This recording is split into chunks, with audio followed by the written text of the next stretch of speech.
Good morning. I would like to thank IPTA and all the organizers for allowing me to come. I think I'm actually the only non-Indian person here, so I really enjoyed the opportunity. I also want to thank my co-authors, Sess helped in this paper.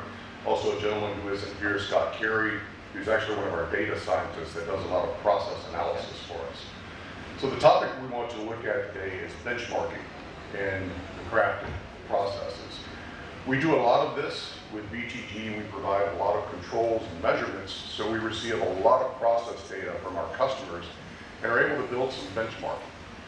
But the thing I would say is you can benchmark many different things. You can benchmark safety, you can benchmark variability.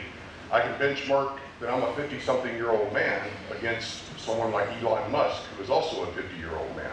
So it's quite a different comparison. So in benchmarking, what you also have to always look at, it isn't how so much you are against your peers because things are measured differently. It's also how much can you improve.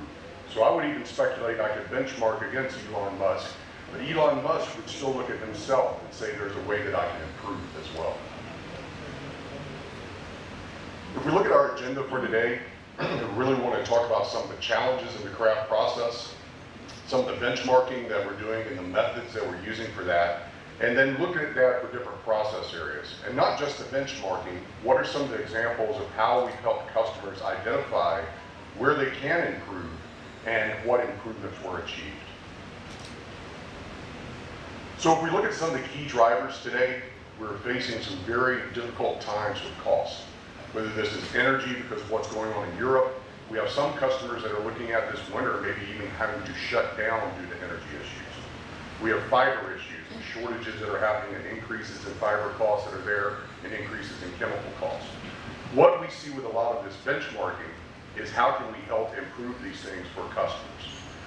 And the customers are really reaching to us now to understand where do they set and how can we improve these things. So benchmarking has its challenges. Many sites measure things differently than other sites, so you're not exactly comparing apples to apples. What we are typically doing is benchmarking through an entire process of a facility. So looking at cooking all the way through a machine and understanding how their variability ranks versus their peers, how their targets rank, and how their usage ranks.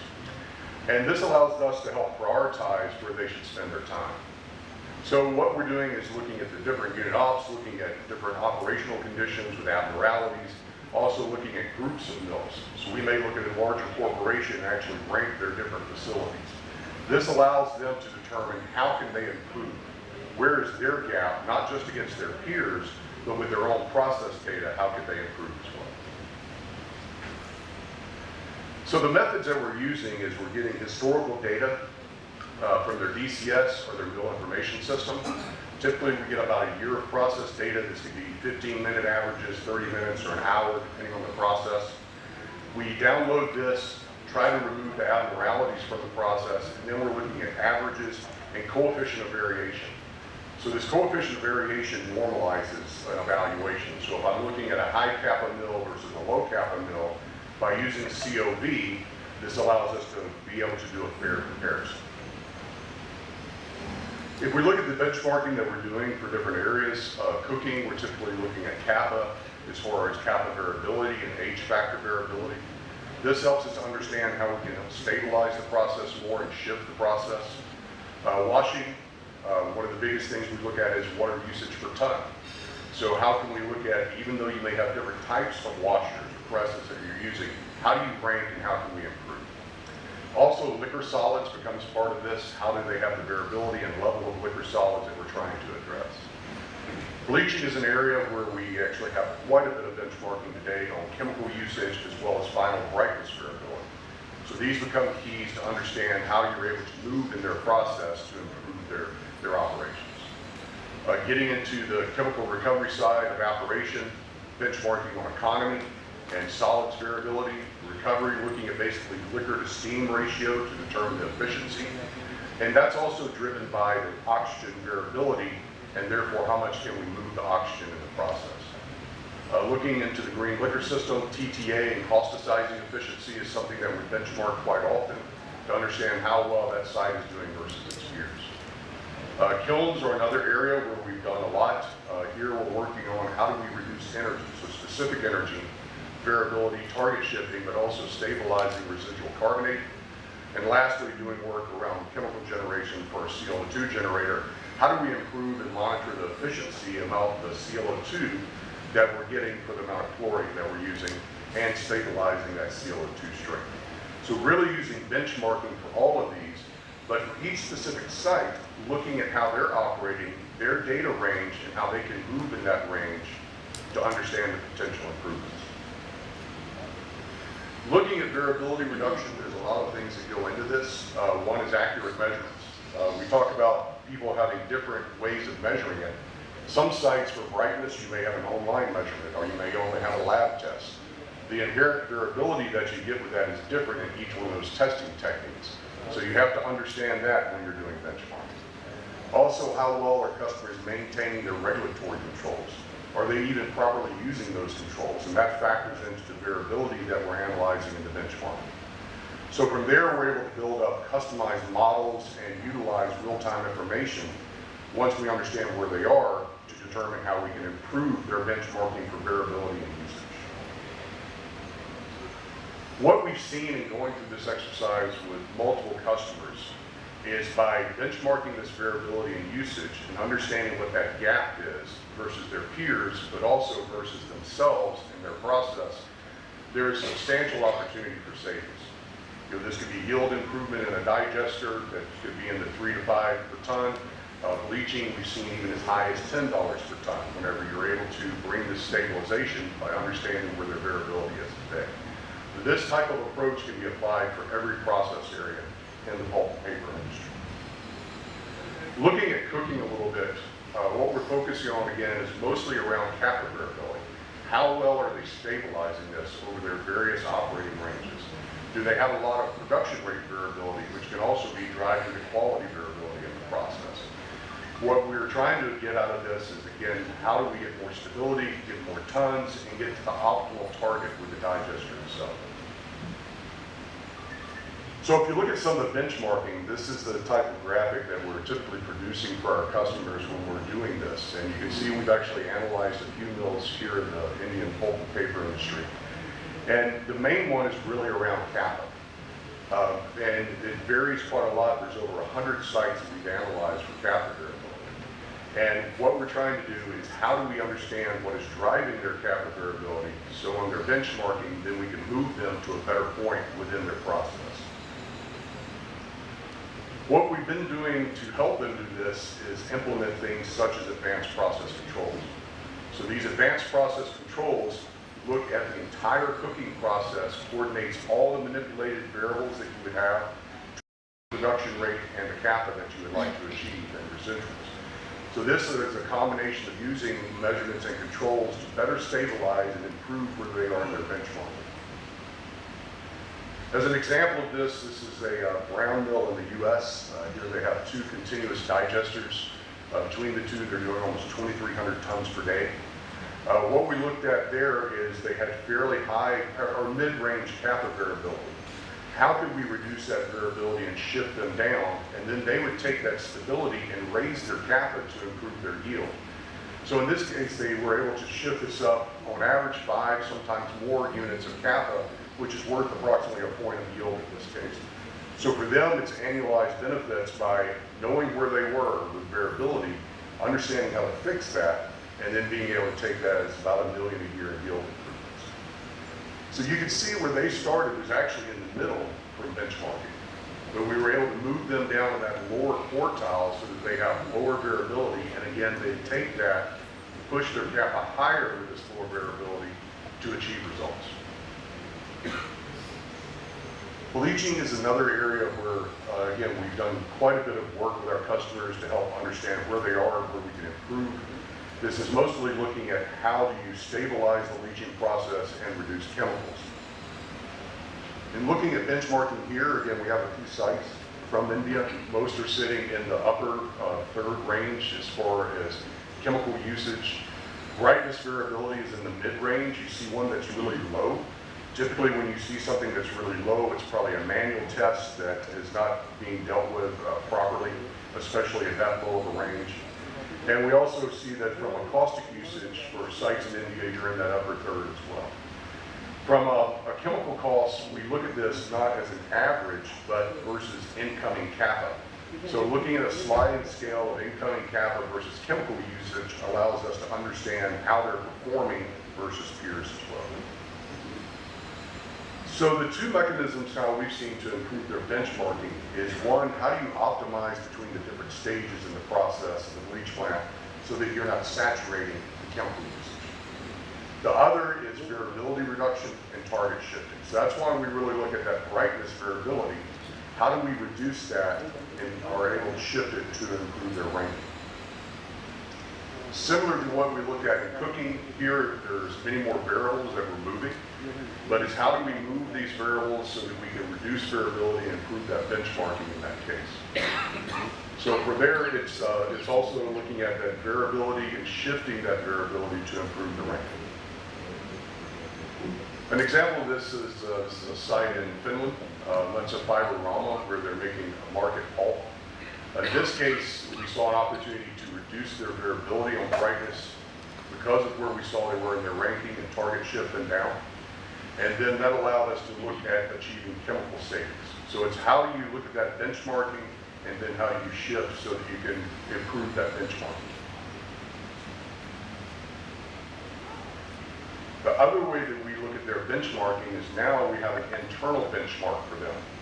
So by building a baseline of how they're performing, we can now build a benchmark that we're always working against.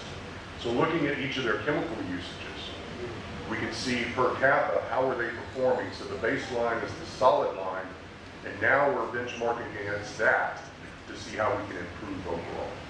So it's not just the benchmarking once, it's how you continue to benchmark and see the improvement against your benchmark that you're achieving. Looking at some areas in recovery, one area that is becoming a lot of interest now is around recovery. And the reason why is due to energy costs. So we're seeing a lot of benchmarking now about solids to liquor and how much improvement we can get for steam generation out of the recovery bowl. This is primarily driven also by looking at how well they're managing their combustion efficiency. So in benchmarking, a lot of what we look at to try to be relative comparison is how are they doing in their excess oxygen? And how can we move them to have reduced variability with their excess oxygen and therefore improve the boiler efficiency? In this case, what we're primarily working with is on the furnace side, on the air and liquor ratio, so that we can improve the overall combustion efficiency and minimize excess oxygen in the process. So a case study of this from Brazil is with Suzano Tres Lagoas. In this case, what they were looking at is how could they generate more steam for their process to generate electricity that they could sell to the grid. So what we were able to find is that we could actually reduce their O2 variability in their boiler, shift that, and then use that to improve the liquor to steam ratio and therefore get more steam. So we improved this by about 4% and reduced their oxygen variability by half. This is, again, trying to benchmark and understanding where they are and what's the potential for shifting.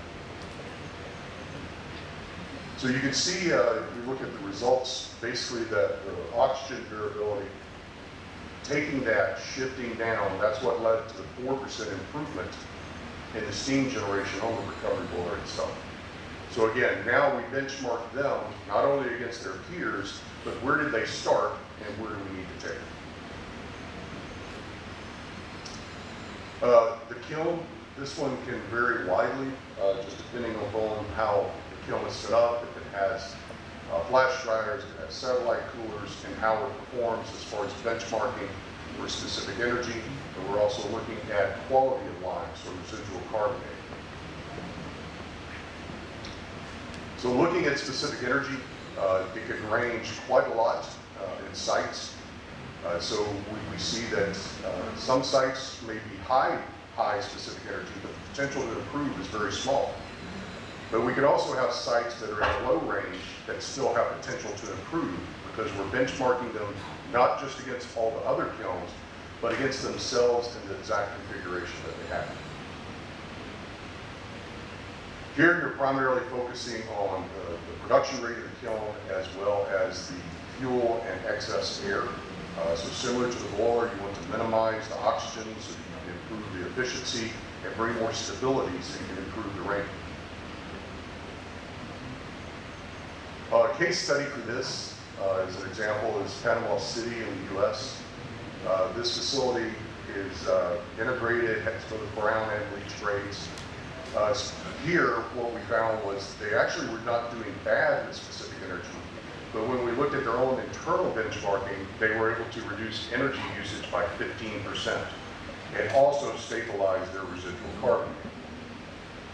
So you go back to, they were doing very good already. They were in the lower quartile of energy usage, but when we looked at their process, we determined there was still an opportunity to move, even though they were already doing very well amongst their peers in the data set that we